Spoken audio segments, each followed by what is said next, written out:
another episode of That Sounds Holy. What's Woo! up? Yeah. So this episode, we have donuts. 2-week-old donuts. No, but we Mali mo, again. 4-week-old donuts to. Thank Di you, mo alam. Marge. But again, yeah, we want to thank Marge for the donut and James for the 4-week-old coffee. Uy, ano yan? Kape ko yan.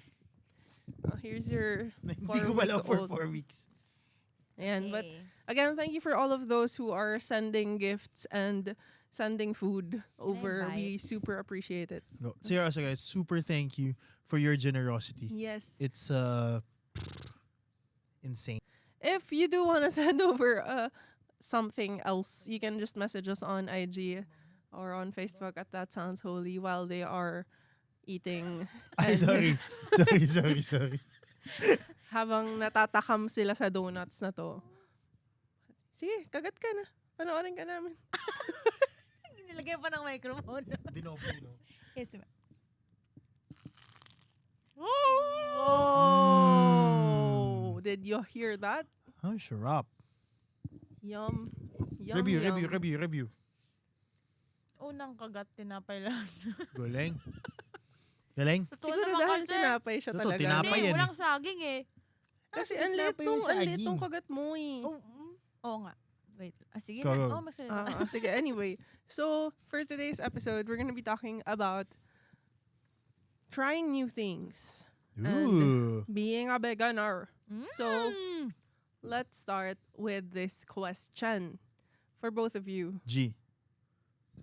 What's something that you're... Naka-mic talaga siya kumagat eh. What's something that What's something that you're trying out for the first time or revisiting or basta something that you're doing na hindi nyo madalas gawin? Yeah? Eventually, I got to the banana. Okay. kamusta? It's good. Okay. Yeah.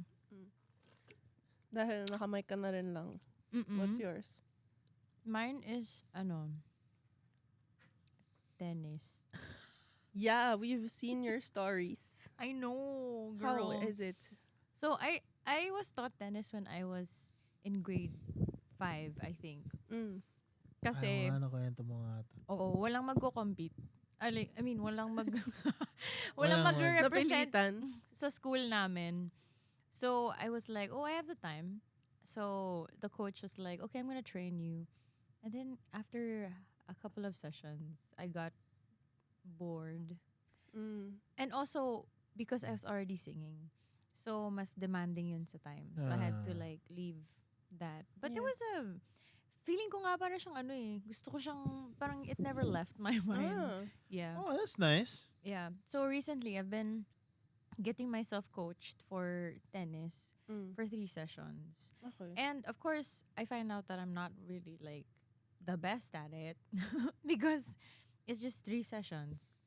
And the coach said na, ano naman talaga, there are natural talents naman that like are really for tennis. But for me, it's more like, I just want to learn a sport. Like, I just want to learn something new. So, tennis it is. Yeah. How about you, Ayo? Oh, well, something that's relatively new is preaching. At least at PICC.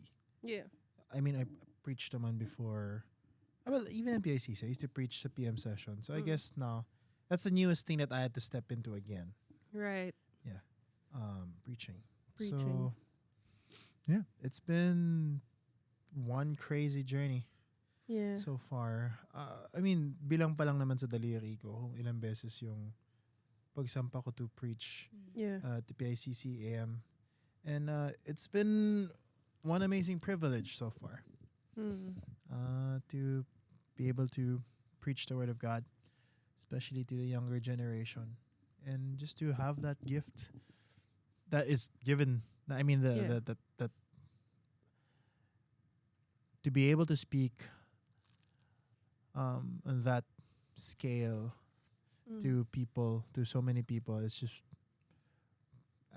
it's so hard to imagine if you told that to me years ago. Right.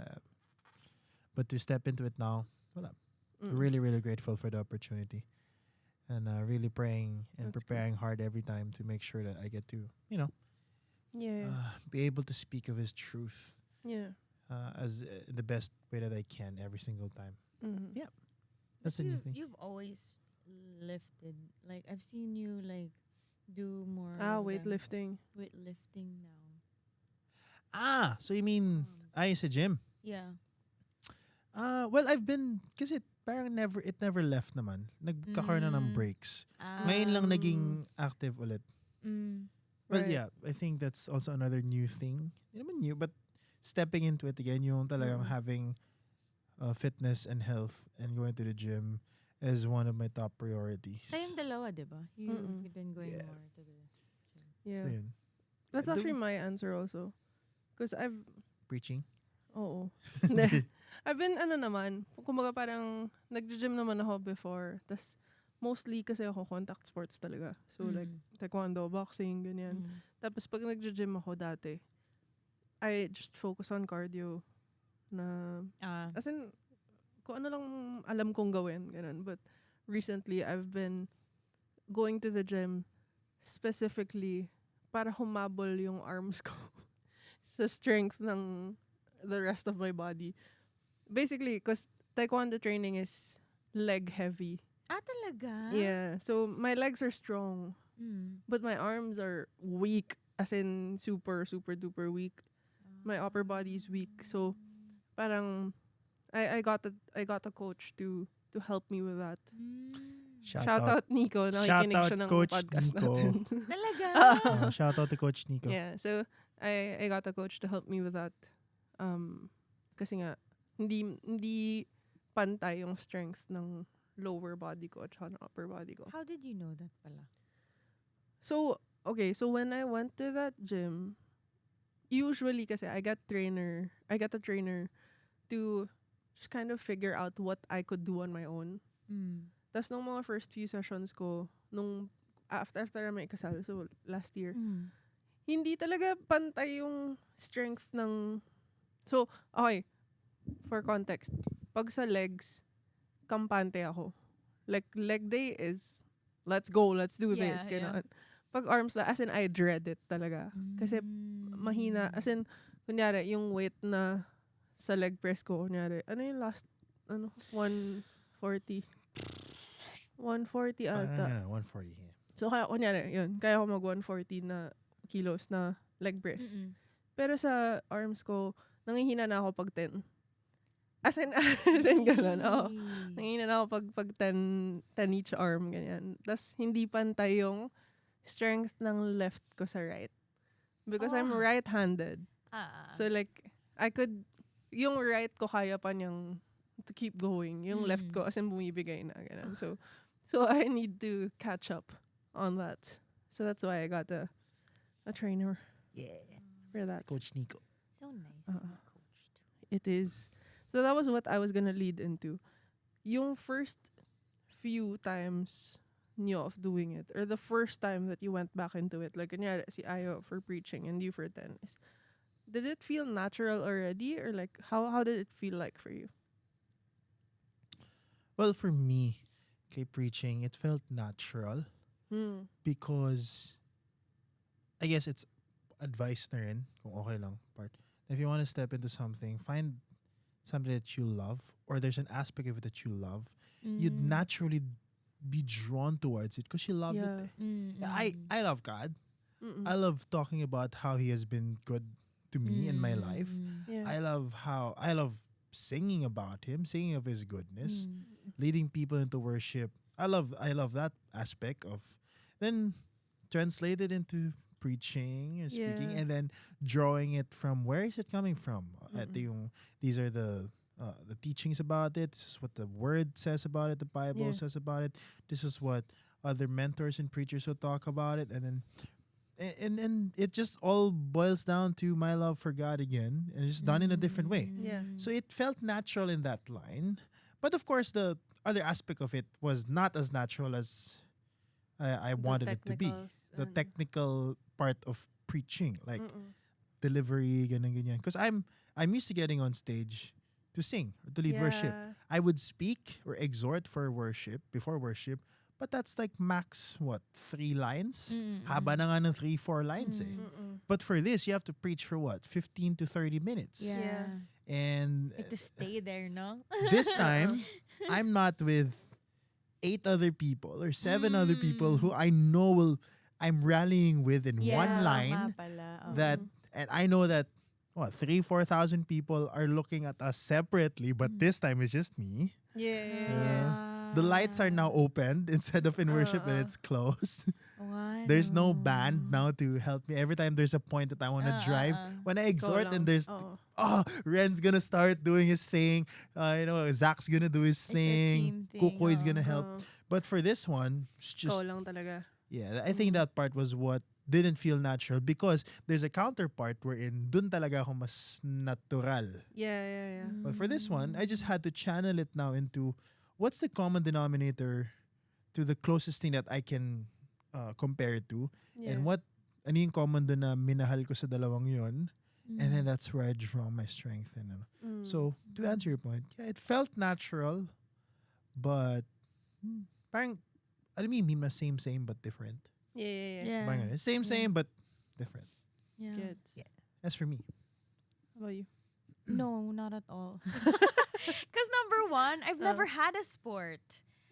Because I think like when I was growing up, the sport thing was for my brother. Parang I associated in my brain. Kasi like my brother played basketball from like 6 up until what? So we would always like watch his games and cheer for him. And I would, of course, I would hear when my dad would like coach him and he would do the drills, blah, blah, blah, blah.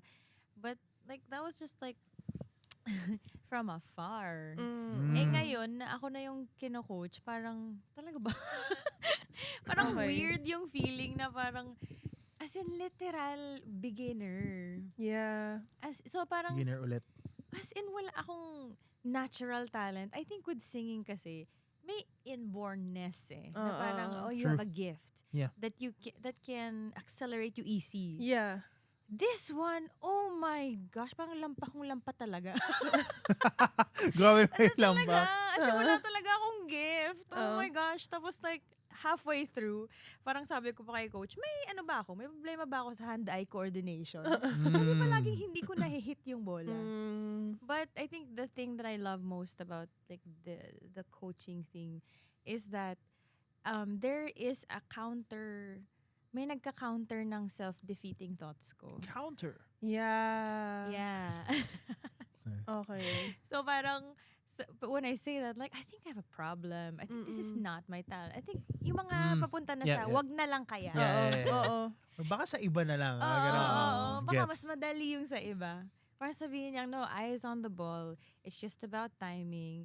It's just your first day. So I'm just like, you have a point right there.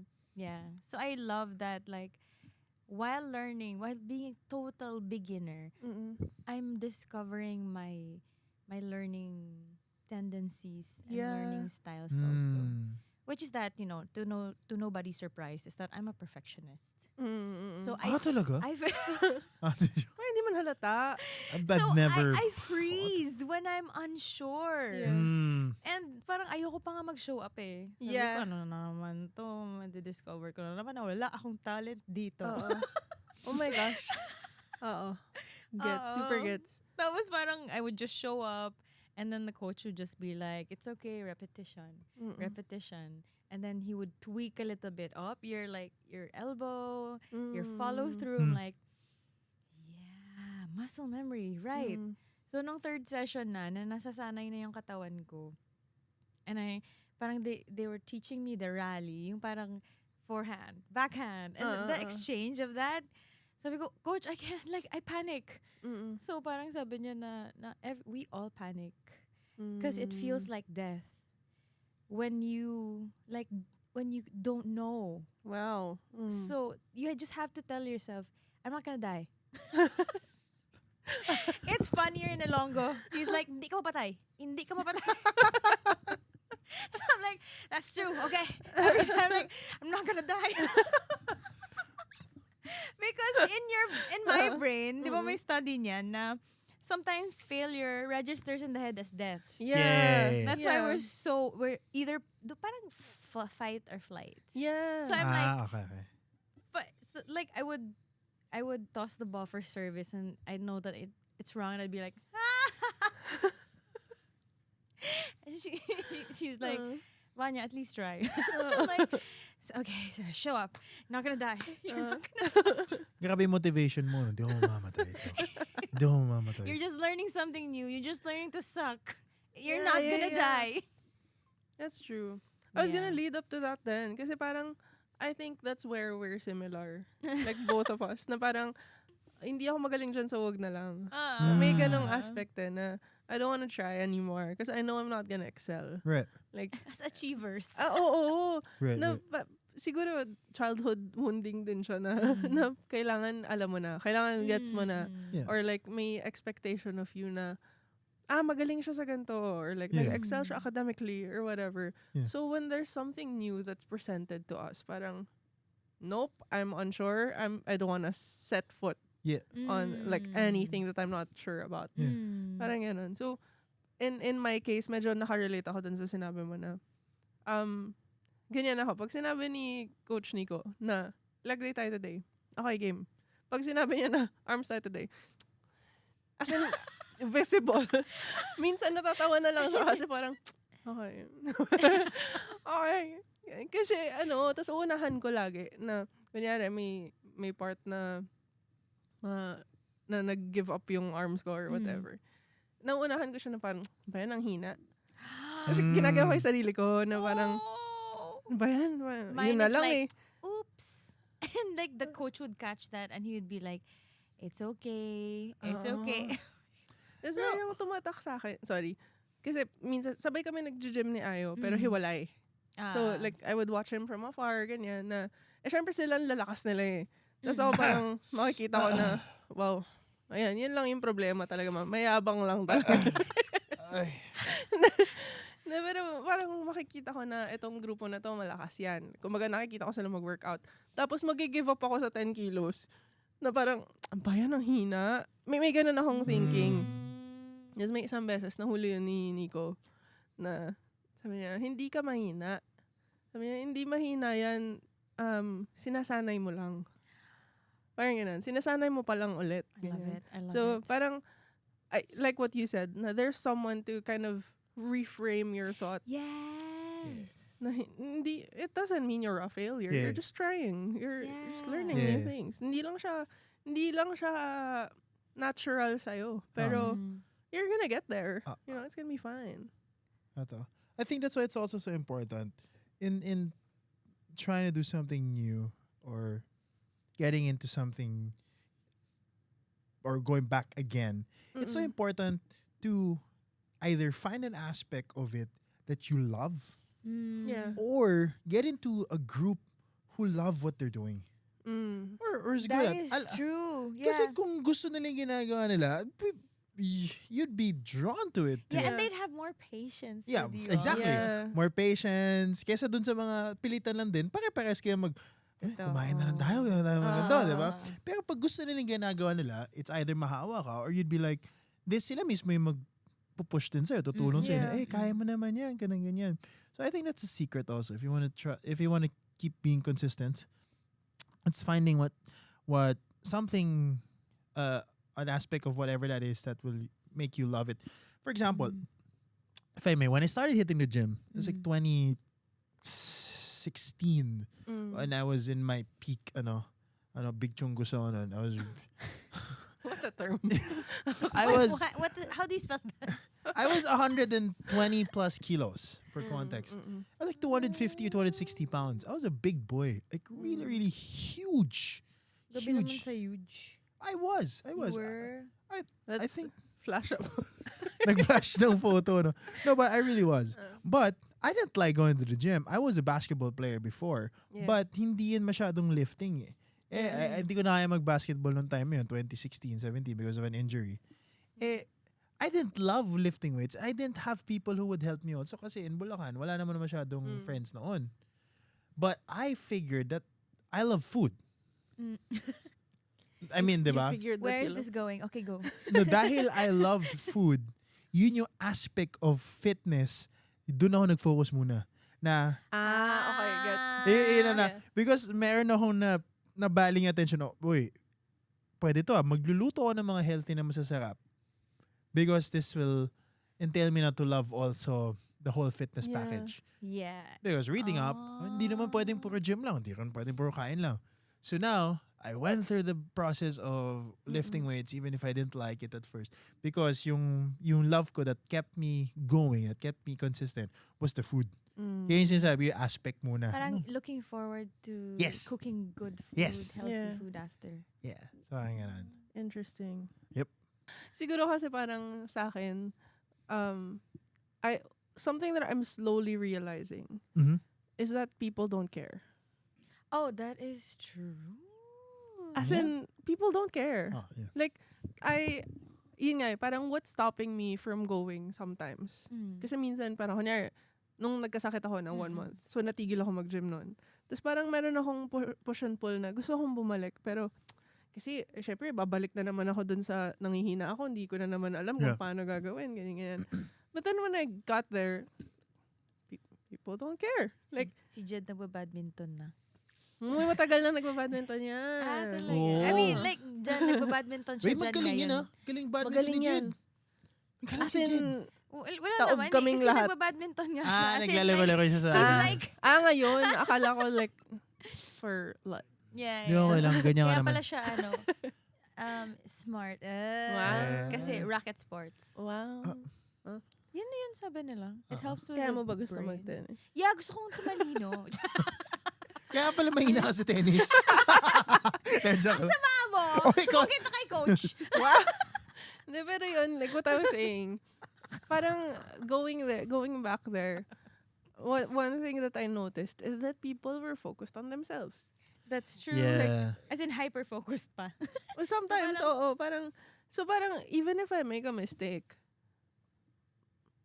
Yeah. just continue. Ganun. Or like, hindi ka sanay dyan, people are gonna help. Alam mo yun? That's true. and it kind of framed my mind also. Frame of mind. It Yeah. kind of It is. it kind of framed my thinking also na kapag may pumuna sa akin about something that I'm doing wrong, it's probably a them thing. It's not a me thing. It's alam mo yun? Kasi That's so ako true. parang I'm focused on improving myself. So, hindi ko mapupuna yung ginagawa mo. Alam mo yun?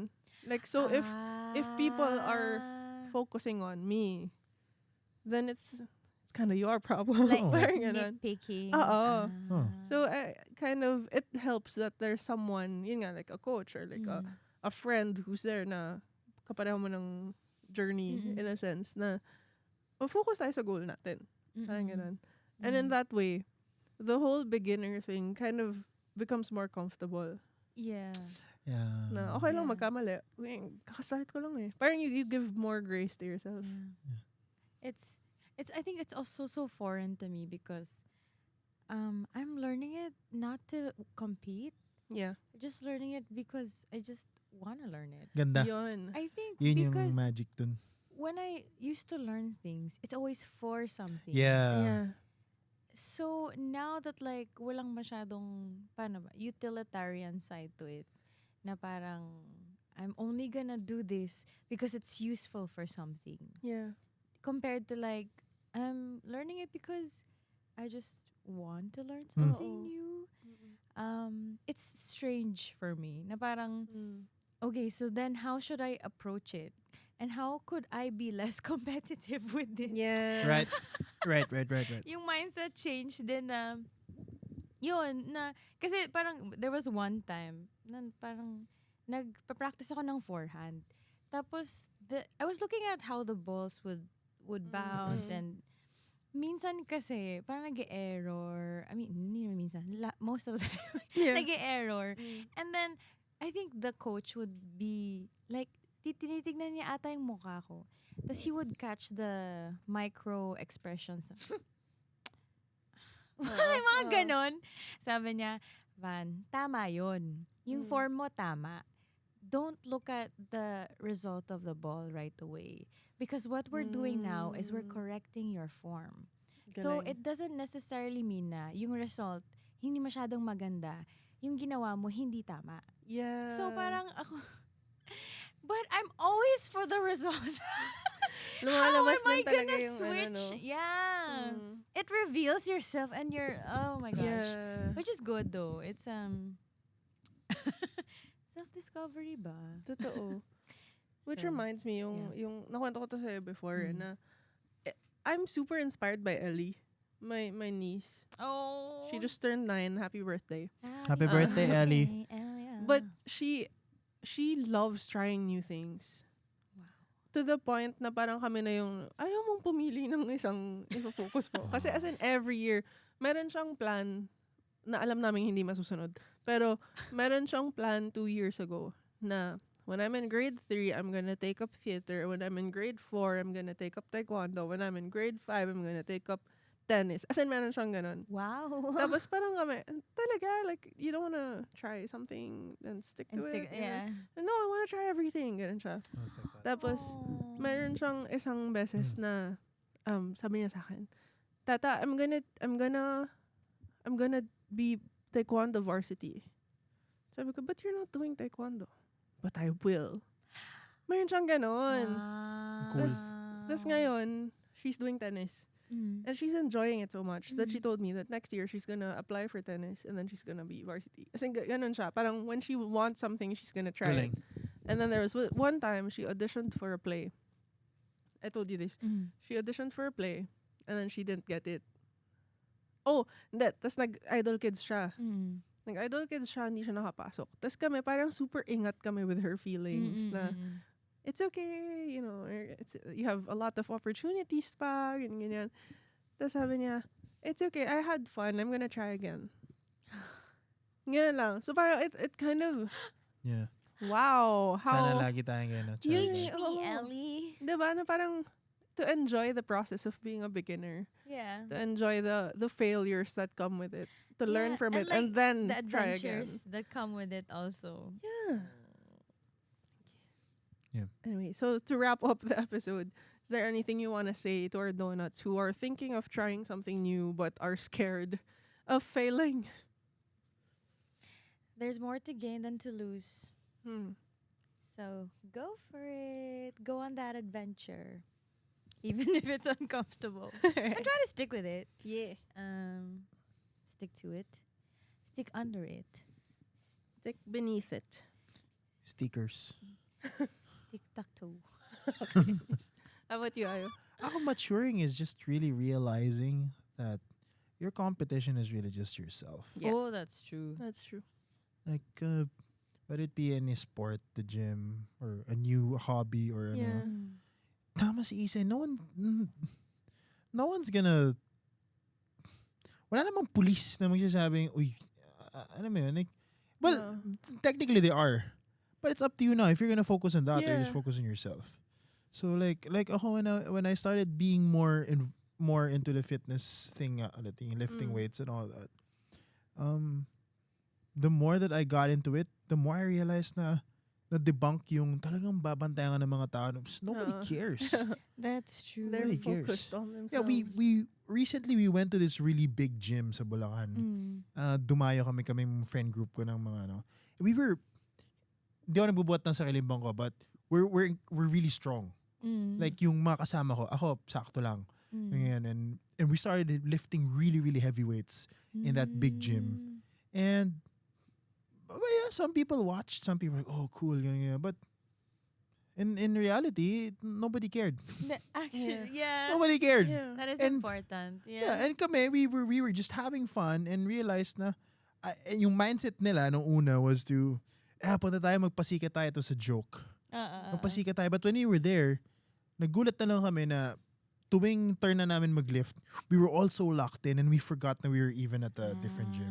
We were just like, oh, we're just really doing our best for ourselves. Yeah. And at the end of the day, that's maturing. You're realizing that you just want to be a better version of yourself every single day. Yeah. If I may, if I may add, the when I said about like the locking in, when I was trying to learn and trying to like focus already, when I like gave like 100% focus on like just like looking at the ball, that's when I started to enjoy it. Yeah. When I stopped thinking about like, oh, this is how it will look. Oh, Yeah. When I just started to like focus on just learning how to do it, Yeah. wala na, enjoy ko na siya kasi I just stopped thinking about anything Yeah. else. Yeah. To focus on what you gain from it rather than how you look doing it. Yeah. Yeah. That's nice. Siguro ako same with what you said kanina, na we really have to aim for progress rather than the result Yeah. of it. Na what really helps me now is hindi ako focused on dapat by this time ganito na yung nabubuhat ko, or dapat by this time ganito na ako kalakas, ganun. But sana hindi ito pinapakinggan ni Nico kasi baka yumabang siya. Pero joke lang. Pero ano siya, what really helps me is that he corrects me, but also he my bones. He corrects me, but also he affirms na super subtle, like parang, mas maayos yung form mo ngayon kaysa last week. Yeah, or like, mas mabigat na yung binubuhat mo. Reinforcement. Yung mga ganun. So, parang, okay, so may nangyayari naman pala. Yeah. Parang ganun. So, just really, even if you don't have a coach for whatever it is you're gonna try out, or maybe it's painting, you wanna discover Yeah. May coach something ka sa new. painting, no? or like you wanna cook food, tapos di ka marunong magluto. Parang the little progress that you have is already a win. Na parang, okay, hindi ganito yung strokes ko dati pag nagdo-drawing ako. Or hindi ako ganito mag-gitara before. Or, Hindi sunog yung itlog today. Ganun. Oo, may lasa yung pagkain ko today. Ganon. So, those little things kind of just push you forward to try even harder Yeah. the next time. And it's not about being the best at it. It's just really trying new things. That is true. So we hope that you too are donuts if you want to try something new and you're kind of at that push and pull era. Na you don't want to look bad doing it. Just know that no one cares. But the right people do. Grabe yun, no one cares. Nobody cares. To qualify, no one cares if you're the best at it or not. Yeah. Like, you should care about doing what's best for you. So, you focus on yourself, do what you want, be a beginner again, look bad at it, yes. it's fine. Life's not that serious. Yeah. But yeah. Also, maybe no one has said this yet recently to you for what you've trying, but we're proud of you. We're Yeah. proud of you. Good job. That Good was a job very to Steve you. moment ng Blue's Clues. We're proud of you. Have you seen Blue? and but yeah, we hope that you got something out of this episode, and follow us on That Sounds Holy. Message us if there's anything you want us to talk 5 about. stars. Comment down below if there's something new that you want to try. Who knows, we might be able to build a community here na malay mo ibang nakikinig sa atin magaling dun sa gusto mong gawin, and we can help each totoo. other out. Yeah. Totoo. Yeah, so leave a comment, message us, share this episode, rate us 5 stars, and we'll see you on the next episode.